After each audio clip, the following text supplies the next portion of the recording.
care of their parents.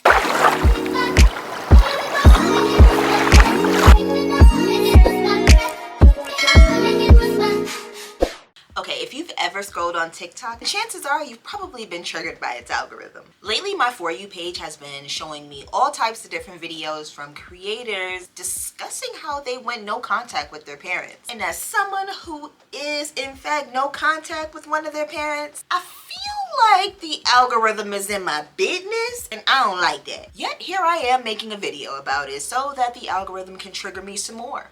Anyway, today we're going to dive into why having a dysfunctional family is just not the flex that you think it is. But before we get into that, make sure that you go ahead and give this video a thumbs up. It really helps me out on YouTube. And subscribe to my channel. It's free. You might as well.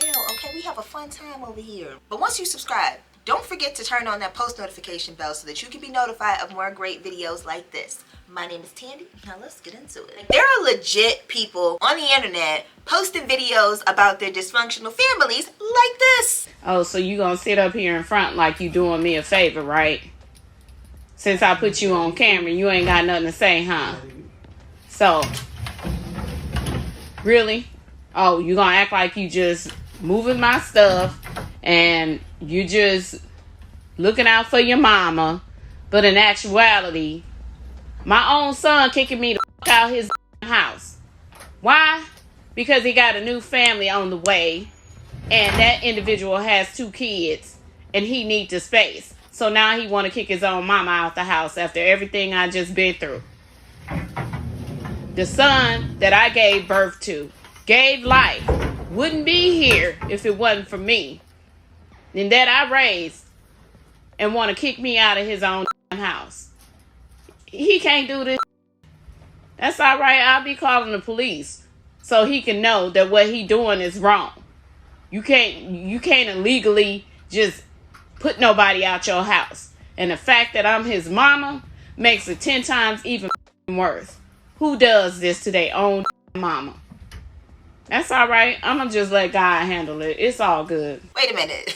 So she went from talking about how she gonna call the cops on him for kicking her out to she gonna let God handle it. Listen, the gaslighting of it all. Your son did nothing wrong. He is not responsible for you. I cannot stand people who feel entitled to other people, whether that is their money, their time, okay, their energy. I don't know. I just cannot believe that this woman is acting this way. Like, in my head, she should be proud that her son was raised to be a stand-up guy and, you know, provide for his woman and her children, even if they aren't his. Like, I think that's a stand-up kind of a guy, and she should be proud that he's willing to step up to the plate like that. I mean, it really speaks volumes as to his character, you know? So I'm definitely side-eyeing mom for feeling so entitled to her son's resources. And again, those resources meaning his finances, his home, okay, his energy. Like, you are not entitled to any of that, ma'am. Children are not obligated to take care of their parents. Let me say that again. Children are not obligated to take care of their parents. If anything, it's supposed to be the other way around. And especially if the parent is able-bodied to support themselves. Like, I don't see any reason why a child should have to take care of their parent if they can literally go out, get a job, and take care of themselves. That child did not ask to be here. I don't care how old they are, if they're an adult or not. Like, that child did not ask to be here. You brought that child in. So this TikTok is actually what sparked me to want to create this video that you guys are watching right now. If you can relate, definitely make sure that you go ahead and give this video a thumbs up and leave a comment down below if you have a personal testimony to the type of behavior that this man is being subjected to. It's kind of crazy. And no wonder why adult children are choosing to go no contact with their parents. I feel bad that I kind of agree with this, and some people really got mad at me because of the shit I had to say. Someone was saying on Twitter, like, they said, can we normalize, like, not liking your family members or, like, not loving your family members? And I was like, yeah, let's fucking normalize that shit, because there's been so many forced relationships for no reason. And of course, I don't hate people that do this, but those that have the privilege of having a 2-parent loving family were telling me that I was wrong and how I was evil. And I was like, okay, so what about those with sexually abused past? What about those who are verbally, mentally, sexually, and physically abused? What about those that come from a broken home? And then they were like, well, you should still love my sister, so you're gonna force someone to love the other person because we're family? Like, I have nothing against them, but I was just like, that doesn't sound right. Like, for my example, my mom, I don't know if she had sexual abuse in her past, but I wasn't allowed to hug my sisters. Like, physical affection I was not allowed to do. And now my mom's trying to fix it. Like, no, it's broken, chief. Yeah, you definitely want to make sure that you set boundaries with people, especially family. So don't feel bad for not liking your family or going no contact, because ultimately it's about what makes you feel safe. But let's hear this opinion articulated by a professional, because y'all know I be trying to sound real eloquent, but y'all know I give a little bit of extra seasoning. So let's hear this viewpoint from a professional standpoint. Watch a video together and then chat about it. When I feel like I was a good mom and did everything I can to show my kids I loved them and be there for them. And why does this generation of kids just turn their back on their parents? Like, I would never treat my parents the way some of the things have been said to me for my kids. And I don't understand it. And it's everywhere. It's absolutely everywhere. My friends, patients that I see at work, you know, story after story after story after, you know, my daughter doesn't talk to me, my son doesn't talk to me. Like, just so much entitlement these days. And it's just so flippin' heartbreaking. Like, it was so much easier when the kids were little. Like, I just didn't think that my life would be where it's at 50. I love my kids, but why is it this hard?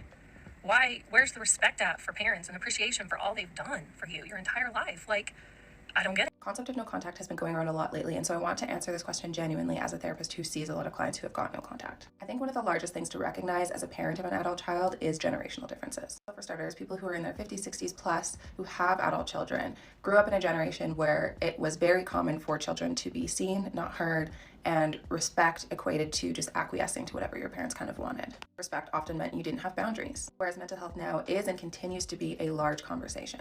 Relationships with family members are one of the only relationships in which people are encouraged to make amends with people who have been abusive towards them, who have manipulated them, who consistently cross their boundaries, etc. And as a therapist, what I often hear in these situations is that from the child's perspective, there's been multiple attempts to repair the relationship, to explain the behaviors that are hurtful and harmful, yet the behaviors continue.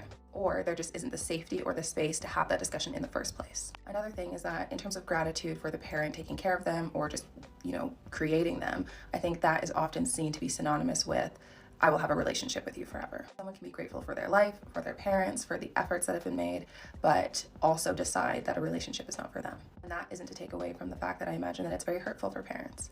And at the same time, what also exists is that it's hurtful typically for the child to go no contact as well. But while it's typically hurtful for the child to make that decision, it's also often safer from their perspective to make that decision. I think it's important to come to these conversations with the sense that you are not entitled to a relationship with your child just because you birthed them. It is something that you have to earn and continuously work at. And that goes both ways. So I love what this creator said, because setting boundaries is so imperative to your overall well-being. In my opinion though, cutting someone off is only the first step, okay? That's like surface level, okay? We gotta get deep down in there, okay? And really unpack what's going on here. Once you've taken that step, you might as well continue the journey. Check out this next clip. Toxic families groom you to be a hypervigilant. Seriously, check out the rest of this video. It is so good. It's so important that we see how our early childhood patterns affect us now, so we can avoid being abuse magnets. And yes, we do gravitate to what feels familiar, but when it comes to dysfunctional family systems, we are literally trained to endure toxic patterns such as invalidation, gaslighting, and manipulation. So the creator goes on to talk about something that I really resonated with. She talks about how even after going no contact or distancing ourselves from our dysfunctional family systems, we may still end up attracting partners, friends, and even bosses who are dysfunctional. And it took me years of therapy and isolation to finally figure out why this kept happening for me. And the answer was shame. When you realize how dysfunctional or damaged your family system was, there is a sense of shame that you experience, a sense of feeling less than, like you're not good enough. You feel like you're alone, like everyone else does not come from a dysfunctional family system. And it's that shame that pushes us into the shadows, and we feel like the rest of the world is seeing our flaws, which then trigger our wounds of not being good enough and our fears of rejection and abandonment. Shame causes us to behave in one or two ways. We can have internal shame, where we play small, we engage in negative self-talk, we withdraw socially, we don't pursue things that we're interested in. There's also external shame, where it leads to behavior such as acting out and being rude to people and hurting people and so forth. And so shame is a thing that erodes us and blocks us from seeing our worth, our goodness, our value, and the fact that we are not alone. And so I realized that I have been quietly carrying this shame that started in my childhood, and I carried it into my adult life and adult relationships. And so for me, I realized that I have been quietly carrying this shame as an adult and into my adult relationships. And when you carry this identity that you are shameful or damaged, the choices that you make in life are going to be in line with that identity. And so even though going no contact or distancing yourself is a great first step, it's definitely not the totality of your healing. It's important that you cut to the core of that shame. Wow, like what a thought-provoking video. It just really makes you question, like, what role did I I assumed as a child within my dysfunctional family dynamic. We still gotta dig a little deeper, okay? This next video is gonna help us do just that. What childhood role did you have in your family? Family therapists, Hawkins and Hawkins, laid out 4 types of childhood roles that children take on, especially in families that are dysfunctional or have a lot of abuse or substance abuse addiction. The first role is the hero, who's very driven and successful, self-sufficient, responsible. By being successful, they then offer status to the family. A lot of times they might take care of the family and become a bit of the parent in the family. The second role is the scapegoat. This is a child who acts out and starts to get blamed for all the problems in the family. But in this dysfunctional home, a lot of the reasons why a scapegoat child might act out is because they're frustrated and angry about the volatility in the home. And in being the scapegoat, this child also kind of takes focus off of the family's real issues and becomes the center of the problem, such as the child is the problem versus the abuse or addiction that's going on within the home. The third role is called the lost child. These children follow the rules, fly low under the radar, adjust to everyone else, don't ask for anything, but end up being very isolated and lonely. And the last role is the mascot, or the class clown. A lot of times this might be the youngest child, who is very well-liked and outgoing. This child, for a dysfunctional family, was a good distraction. And a lot of their humor is to actually cover up their pain and low self-esteem, broken sense of self. What role did you have in your family growing up? If you come from a toxic family dynamic, can you relate to any of these roles that this creator just gave to us? I know I certainly feel like I fall in between a few of them. I don't know, I just can't help but think that, like, no matter what or which role you feel like you've assumed during your childhood, you're gonna feel isolated. Almost like a black sheep in your family, you know? Comment below if you agree. But how do you deal with the weight of feeling like the black sheep of your family? Because that's a lot, okay? That is heavy. I'm sorry for getting a little too heavy today in today's video, but you know, we grown, okay? We grown over here on this channel. Majority of y'all watching is between the ages of 18 and I think 24, 34-ish. So we all grown here, okay? It's time for us to, you know, be better than we were yesterday and, you know, lead the generation that's following us. So every now and then we got to get a little deep on this channel. But let's check out this next video so that we can understand a little bit more about being the black sheep of the family. How do you deal with something like that? Do you feel like the black sheep of your family, you grew up with dysfunctional patterns and you're starting to witness those patterns in yourself and you're going, oh my gosh, is this a DNA thing? Because I just thought the rest of them were crazy, but now I'm realizing I'm continuing the crazy. If that's you, then this video is made for you. Hi, I'm Peyton Hughes. I'm a life coach and author of the book Take Two. So to me, there's 2 paths moving forward when you feel like you're from a family that has dysfunctions, which PS is everybody's family.